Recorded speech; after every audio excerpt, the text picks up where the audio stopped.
जब इंसान रात को सोता है, शैतान उसके पास आता है,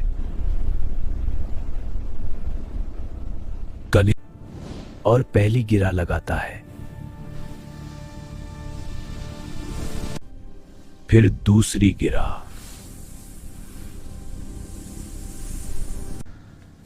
और तीसरी गिरा लगाकर कहता है,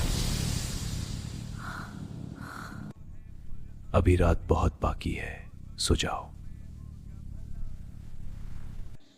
लेकिन जब बंदा उठकर अल्लाह का जिक्र करता है,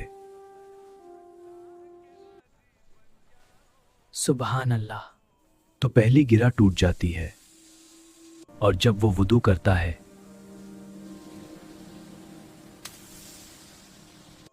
तो दूसरी गिरा भी खुल जाती है, और जब वो नमाज के लिए खड़ा होता है तो तीसरी गिरा भी टूट जाती है, और वो सुबह फ्रेश और पाक रूह के साथ उठता है। और जो फजर छोड़ देता है,